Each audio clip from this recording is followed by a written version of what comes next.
तीसरा कदम, एहसान मानने का नजरिया, ग्रेटिट्यूड। अपनी दिक्कतों के बारे में सोचने के बजाय अपने सहूलियतों के बारे में सोचे। अपने इर्द गिर्द के फूलों की खुशबू सूंघने के लिए वक्त निकाले। आप कई बार सुनते होंगे कि कोई आदमी दुर्घटना की वजह से अंधा या अपाहिज हो गया, लेकिन उसे हर जाने के तौर पर लाखों रुपए मिल गए। हम में से कितने लोग ऐसे आदमी की जगह लेना चाहेंगे? ऐसा चाहने वाला शायद ही कोई होगा। हम शिकायतें करने के इतने आदी हो गए हैं कि उन चीजों की ओर हमारी नजर ही नहीं जाती जो हमारे पास मौजूद है। हमारे पास ऐसी बहुत सारी चीजें हैं जिनके लिए हमें शुक्रगुजार होना चाहिए। मैं जब कहता हूँ कि अपनी दिक्कतों के बजाय सहूलियतों पर गौर करें, तो इसका मतलब यह नहीं है कि हम आत्मसंतुष्ट हो जाएं। एहसानमंद होने के नजरिए का मतलब आत्मसंतुष्टि नहीं है। यदि मेरी बातों से आपको आत्मसंतुष्ट हो जाने का संदेश मिला है, तो मैं अपनी बात को न समझा पाने के लिए दोषी हूँ, और आप दोषी है अपना मनपसंद मतलब निकालने के लिए। लोग किसी बात का मनचाहा मतलब कैसे निकालते हैं, यह बताने के लिए मैं एक कहानी सुनाता हूँ।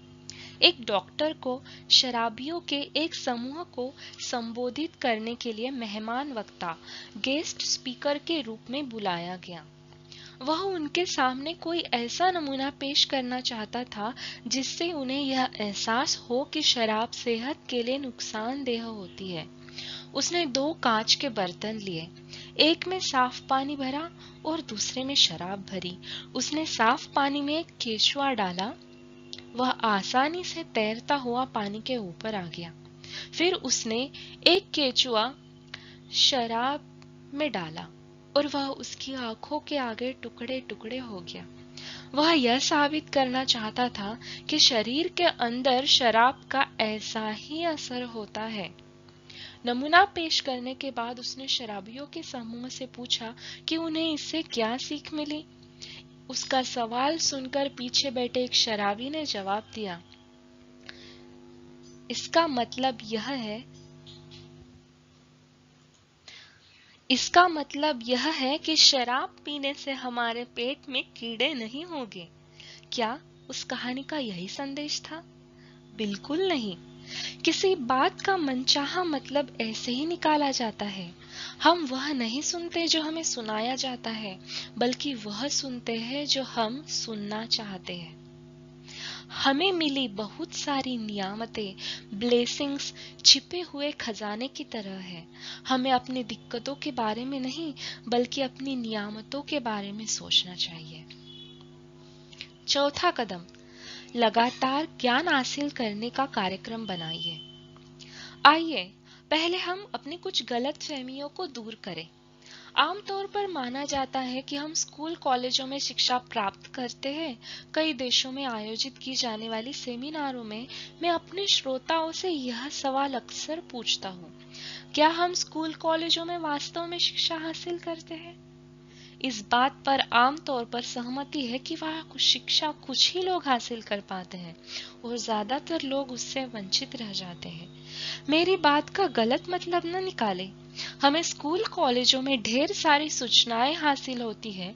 शिक्षित होने के लिए सूचनाएं भी जरूरी है, लेकिन उसके साथ ही हमें शिक्षा का सही मायने भी समझना चाहिए। बौद्धिक शिक्षा, इंटेलेक्चुअल एजुकेशन हमारे दिमाग पर असर डालती है, जबकि नैतिक शिक्षा, वैल्यू बेस्ड एजुकेशन हमारे मन को प्रभावित करती है। यदि शिक्षा मन को ट्रेनिंग नहीं देती तो वह खतरनाक हो सकती है।